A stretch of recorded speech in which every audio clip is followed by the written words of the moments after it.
content presented in this podcast is based on real events and may contain graphic descriptions of violence, sensitive topics, and explicit language that may be triggering, offensive, or sensitive subjects to some viewers and listeners.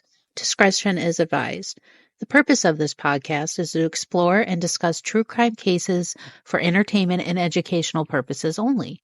This podcast does not intend to glorify or sensationalize crime, but rather aims to analyze and understand the complexities of human behavior and the criminal justice system. We encourage listeners to approach this content with empathy, critical thinking, respect for the victims and their families.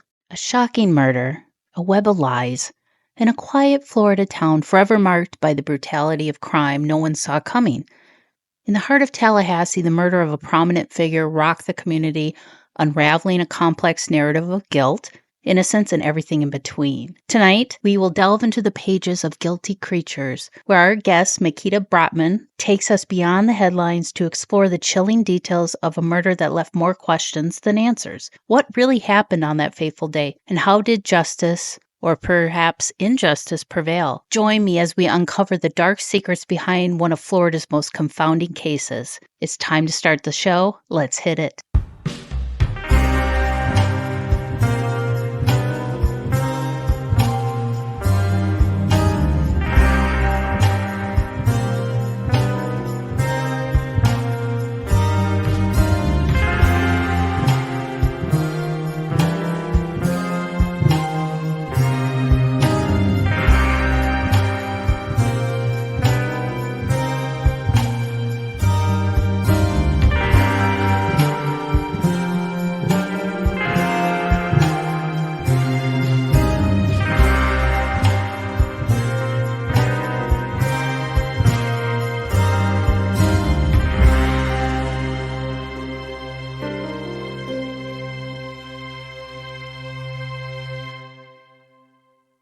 Hi, I'm Winnie Schrader, and welcome to another episode of Mysteries, Mayhem, and Merlot.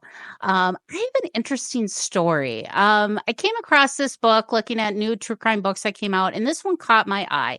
Guilty Creatures, Sex, God, Murder in Tallahassee, Florida. Yes, I have a feeling Florida Man is going to make an appearance, but I have a very special guest that wrote this book. Mikita Brottman is a writer and a psychoanalyst living in Baltimore, Maryland.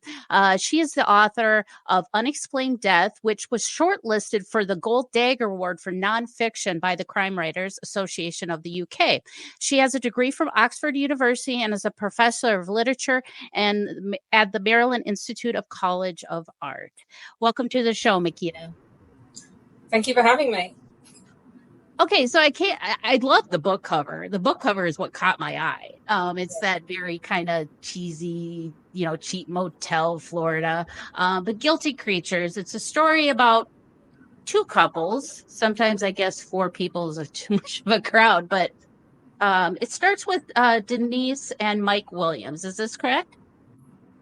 Right. There's two couples. Denise and Mike Williams and Brian and Kathy Winchester. And they've been friends for a really long time. They were friends in preschool and then middle school and high school. And they're part of a kind of tight-knit Baptist community in Tallahassee, Florida. And so that's the sort of stage setting for the story. Okay. So now are they all kind of like uber religious, being in the South? Yeah. They're all brought up by very strictly religious Baptist families, and so this is like a pretty small community where everyone knows one another and they go to the same Baptist churches and so on, and they, until marriage, they live a very clean kind of life. It's no drugs, no alcohol, very strict kind of education, creationist education. There's no homosexuality, no nothing that's kind of considered even slightly outside the mainstream. So that, they live a very conventional kind of lifestyle. Like kind of secluded, those are the kind of people that believe that dinosaurs never existed, or if they did, we existed with them, which I don't think that happened. But anyway, I know how those evangelicals can be. So they're really... Let me just say one thing. I did a lot of research in the Baptist community in Florida, and I went to lots of Baptist services, and I talked to a lot of Baptist ministers. And I have to say, despite their reputation, they were the most polite, kind, gentle, loving people I've come across. So, the religion is a problem, but the people themselves, the individuals, are very, very good. Yeah, I know. I've tried to have conversations with Baptists and stuff that are the creationists. I actually have some in my family. But yeah, I know what you mean. They're very nice and they're very polite, but yeah, they're just their way of looking back at history of the world is kind of skewed. So I'm wondering if that skew kind of went in with relationships, because as Mike and Denise got married, and then you have the other couple, Brian and Kathy Winchester. So they're married. You got the other couple. So what happened? Like what started this whole fiasco with these two couples? Well, what seems to have happened is that after marriage, there was a sense, particularly with Brian and Denise, that this wasn't all it was cracked up to be. They'd saved themselves for marriage. They'd been to church. They hadn't experimented. They hadn't done anything outside the biblical dictates. And it seemed for them that marriage just was disappointing. They'd saved themselves for this kind of life that turned out to be disappointing.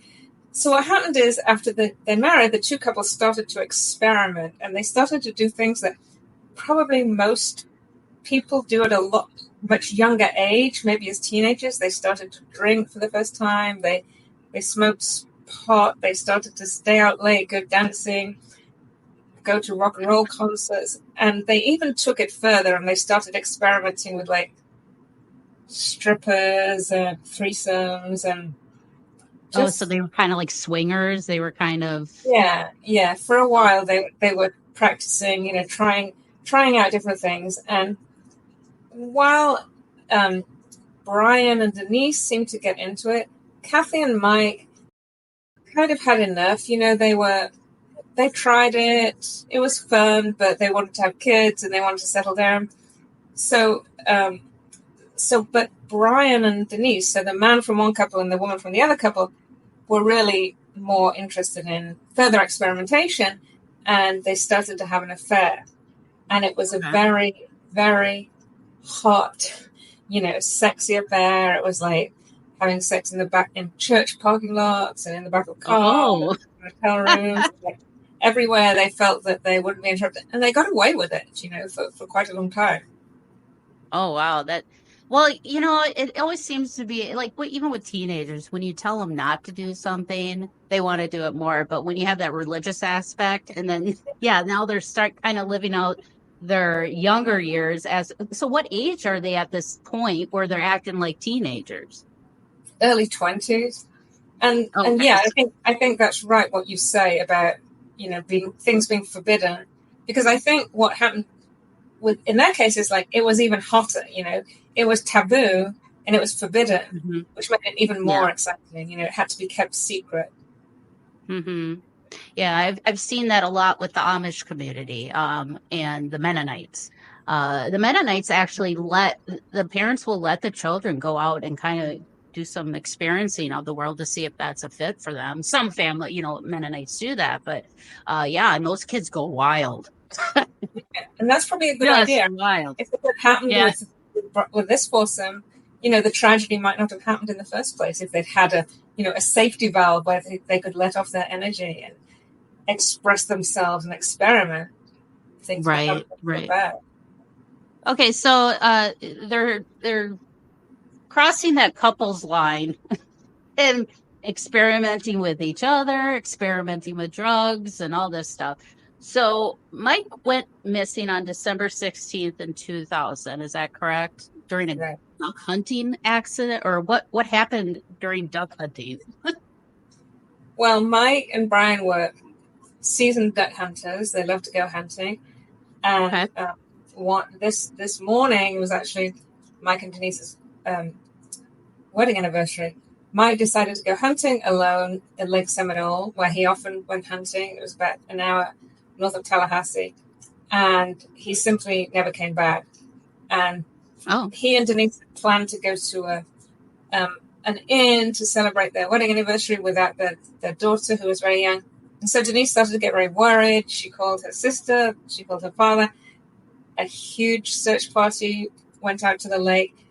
A terrible tornado came in that night, so the search had to be abandoned until the following morning. And even though Florida usually has good weather, it still had this kind of turbulent storm, almost a hurricane that evening.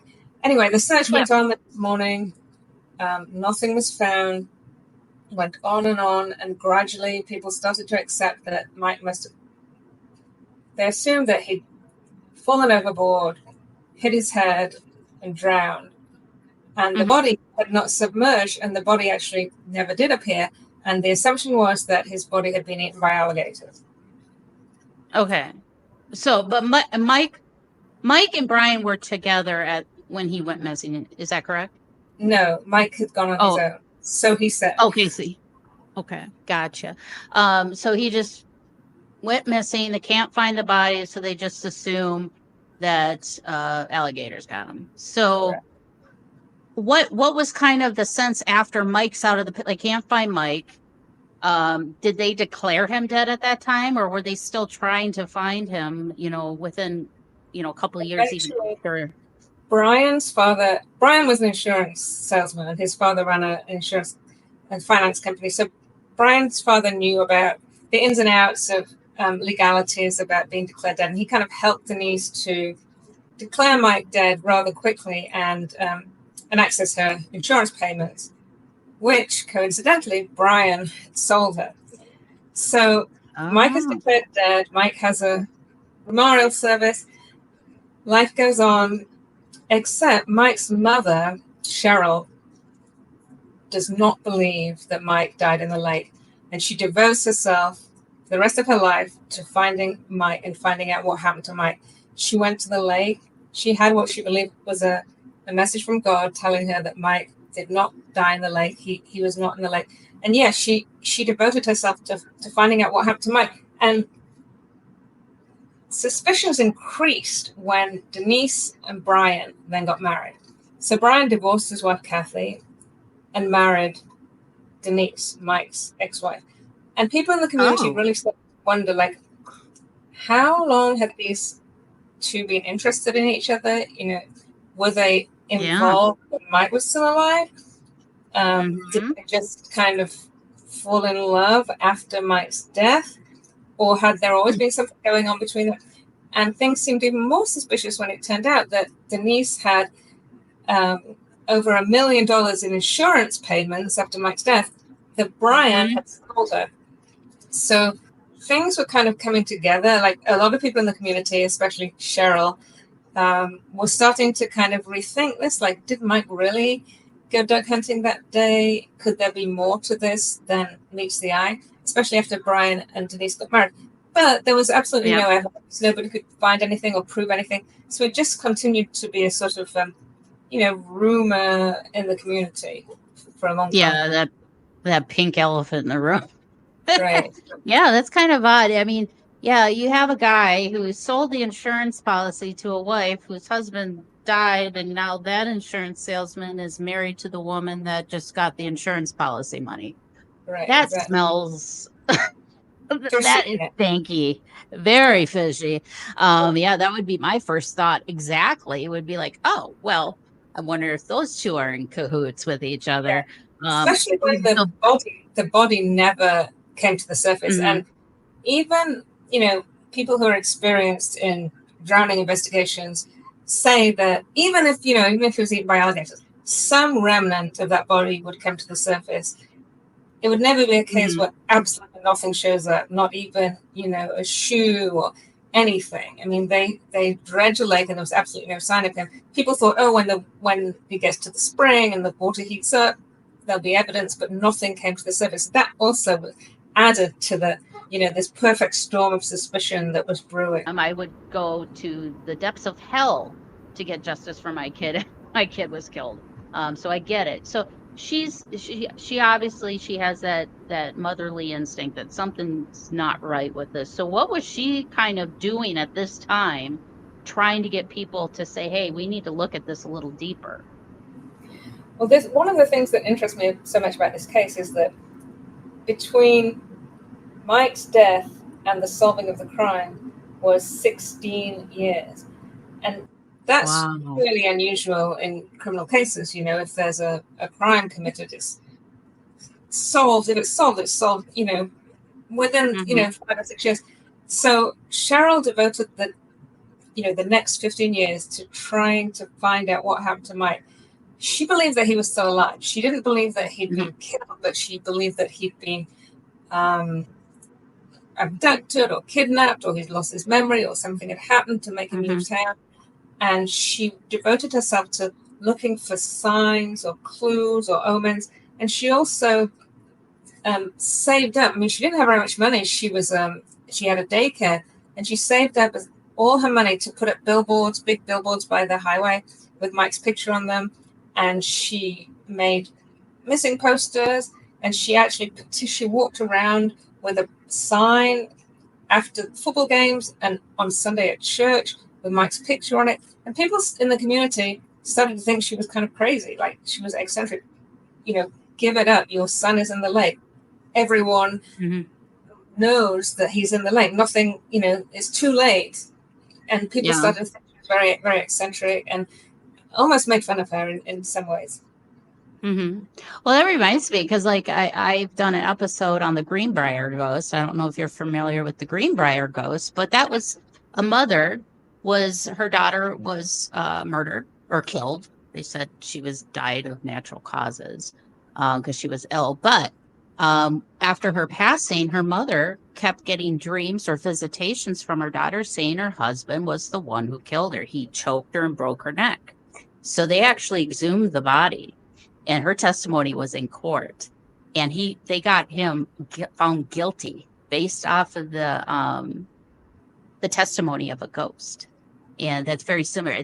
I don't know if it's that motherly pull that we have, and she obviously has. She knows there's something fishy with her son. And yeah, she may look crazy, but I totally get it. When you're a mom, you are a mama bear, and you want to do everything you can to help your child or do whatever you can to find justice or whatnot. So yeah, if people had listened to her, the case would have been solved long ago. You know, if people had actually taken her seriously and paid attention to her. Yeah, and it's not like she's going around saying he was abducted by aliens or anything. You know, it's not like he's like, you need to look at that. This is fishy here. His former wife, you know, Denise, now she's married to the guy they sold the insurance money to. In fact, Cheryl did go to the police, and the police, you know, this had been a missing person case. So they did make it a homicide case. Well, a suspicious disappearance.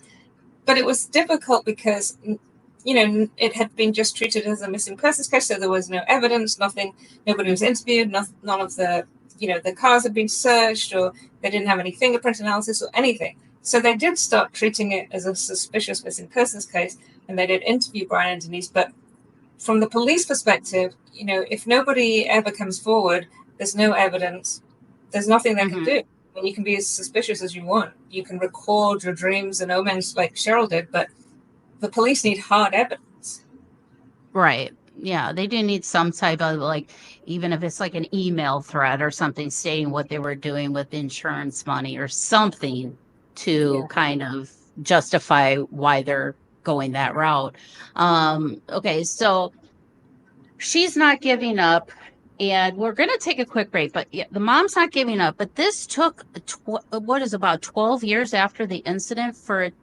Now, was there justice finally found with this case? Eventually there was, yes, but it took a really long time. And justice only occurred when Brian and Denise turned on each other. Oh, we're going to talk about that after the break for sure. Well, I have my special guest is Mikita Brottman, the author of Guilty Creatures. That's what we're talking about, this torrid swingers. I don't even know what you want to call it, but everybody apparently it comes down to money and murder. So, well, you're going to take a quick break, and we'll be right back. Oh, my little darklings, Theater of the Mind, Tales from the Darkness is out, and it's available right now. And I would love for you to pick up a copy of my brand new book. You can get it on Amazon wherever you live in this great, big, wonderful world of ours. Or if you'd like to get an autographed copy and you live here in the United States, go to paranormal60.com. We have the standard copy, non-autographed, just $20. Signed copy, only $30. And not only do we have this book, but we have my other book, The Other Side. And right now I'm running a special. If you pick up both books, you can get both books for $40, both signed. Both will be shipped in one package for one price. So go check out all the information at paranormal60.com. The Other Side, a teen's guide to ghost hunting and the paranormal, which is a guide on ghost hunting and the paranormal. Or you can get Theater of the Mind, Tales from the Darkness, real life encounters with the supernatural. And not only are they some of my all-time favorite stories from you, but there's a few of my favorite stories that have happened to me in the book as well. So go check it out, paranormal60.com, to order your copies, or you can buy copies wherever you are in the world that are unsigned at amazon.com. And I'll ask you this. Many of you have supported me in buying this book already. If you could just take 30 seconds to rate and review this book on Goodreads or on amazon.com, I would greatly appreciate it, because the more we get of good ratings and reviews, the more they expose this book to a wider, bigger audience. So I would appreciate that as a personal favor to me, your pal, Dave Schrader. Okay, and we're back. I have Mikita Brottman, the author of Guilty Creatures, and we're talking about this case between Mike and Denise Williams, and then you have the couple, Brian and Kathy Winchester. Mike is out of the picture now. He's considered a missing person, or he drowned in a lake, got eaten by alligators. Now Denise is married to Brian now. And what do you know? They had a huge insurance policy on Mike, and now they're benefiting from it. So what was kind of this catalyst event that got them finally, like, the pieces were coming together for this case, and they're like, okay, now we're getting somewhere with it? Yeah, well, one of the things that really interested me about this case was the fact that, this couple had committed a murder. Mm-hmm. They then married, and for the next 16 years, they went to church, they were in the PTA, they were upstanding members of the community, they went to work every morning. Like, how could they do that? How could they go to church knowing that they had killed Denise's former husband? And for so long, it's just so perplexing to me to think, like, what was going through their minds? They were intelligent, they were, educated, sophisticated people. And they started to get very, very, like, their relationship broke down, and it's understandable with that kind of burden. So yeah. Brian would start to get very paranoid, while Denise was very, very blasé, and then it would go the other way, and Denise would seem to be bearing the burden of guilt, while Brian was, like, extremely paranoid, and it would kind of switch around both ways. And it was really complicated because, in a way, I don't know if you're familiar with Macbeth, but it was just like Macbeth. Like, they'd committed this murder, and then they both had to bear this burden of guilt, and they were kind of going through all these, like, complicated manipulations and denial, trying to understand, to know what to do in the situation. And gradually they became so suspicious of one another that they wouldn't talk about the crime in front of anyone else, and they wouldn't even talk about it in front of each other.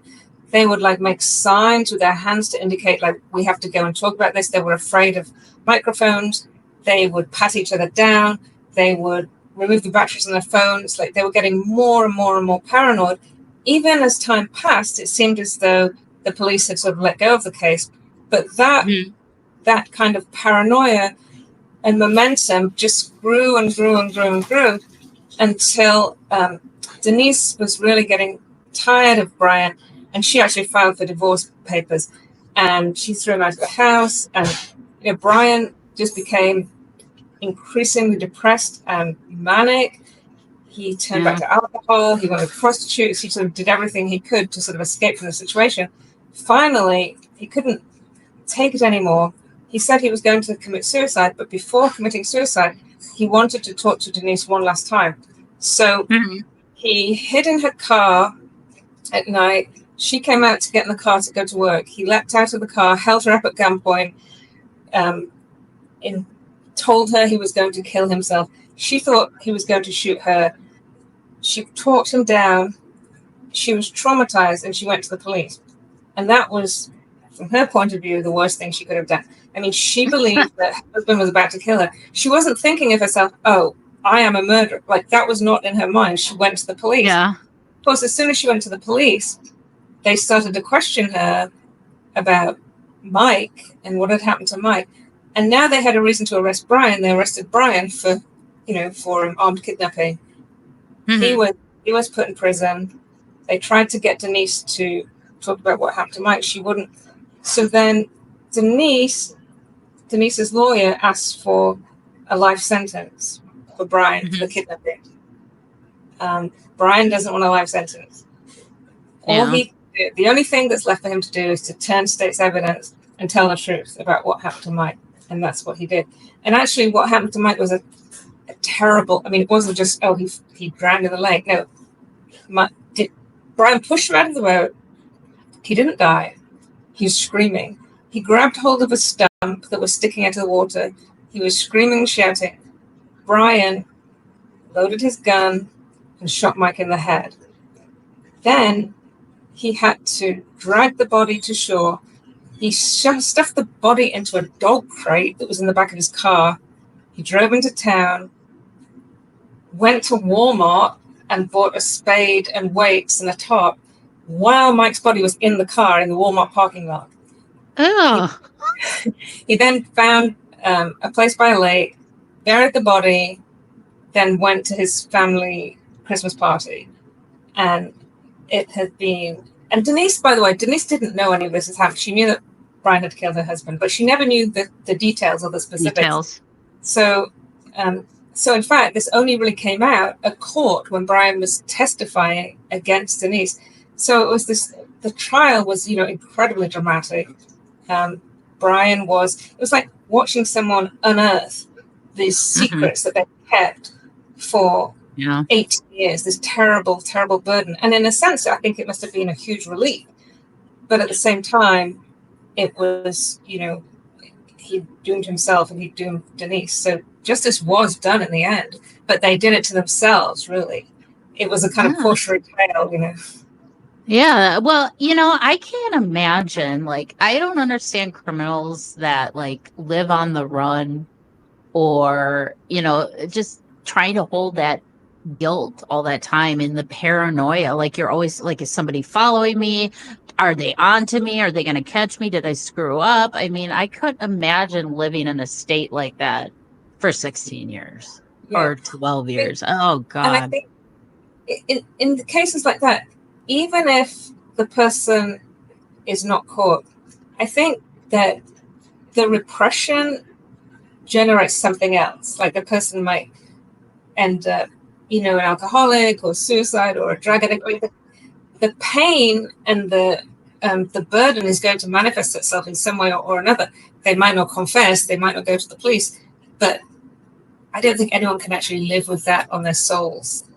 Yeah, it's dark and heavy. I mean, oh God, it would eat me alive. I feel bad if I hit a squash bug.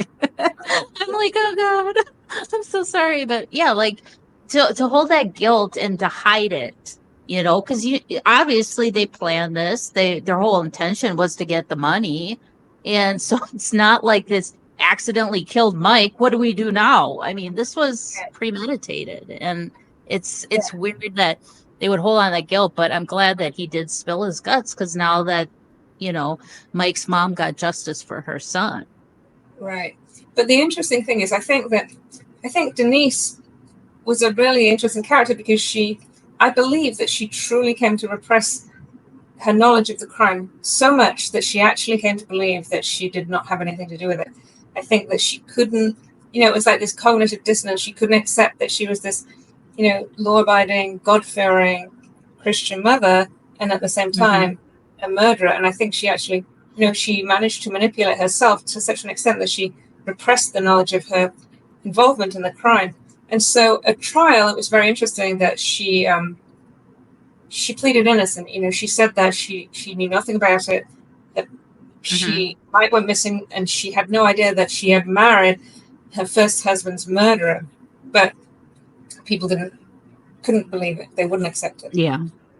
Well, yeah. And then, of course, the lack of evidence, like you said. I mean, there's no concrete evidence to show their plans or anything like that. But, I'm glad that Mike's mom really pushed, because, if she didn't push and push, and, that could have been kind of too, what was weighing on him, knowing that his mother, knowing a mother losing her child, that is the worst thing to ever watch. If a mother loses, I mean, it's horrific what these mothers go through. And when to find out that she's trying to find justice, maybe that weighed on him too.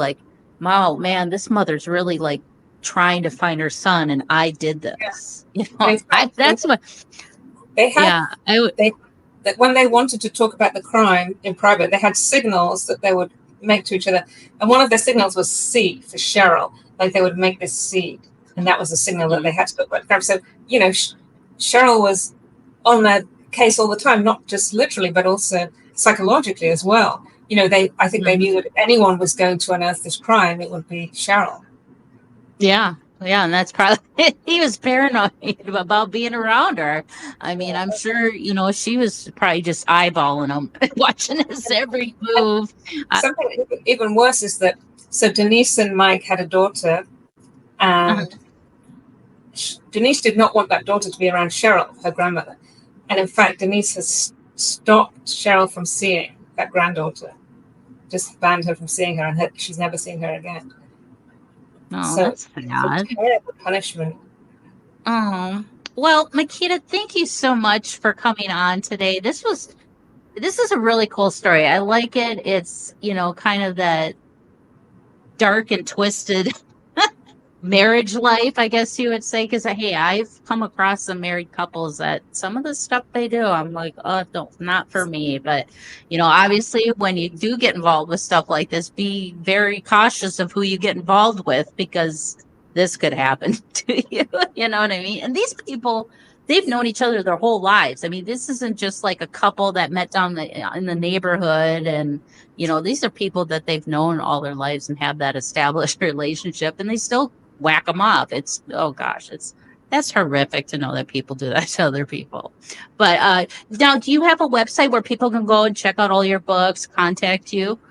Yeah, I don't use social media, but it's just my name, MikitaBrottman.com, and there's my email and information about my books and my work. Yes, and I'll have a link today in today's description for this episode with your link, along with the buy the book link.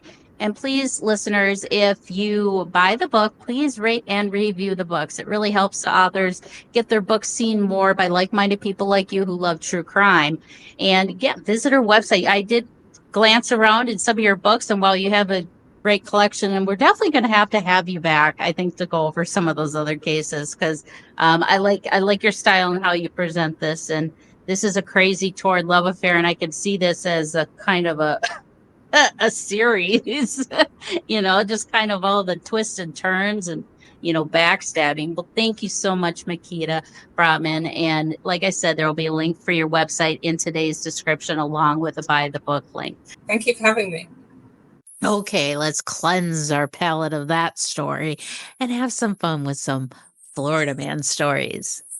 A Florida man who was obviously extremely drunk by his actions was caught driving a lawnmower on the main road.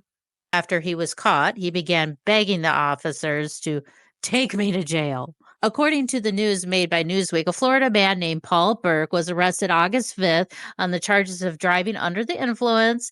In a Facebook post shared by the Marion County Sheriff's Office, they stated that he previously had 3 different DUI charges.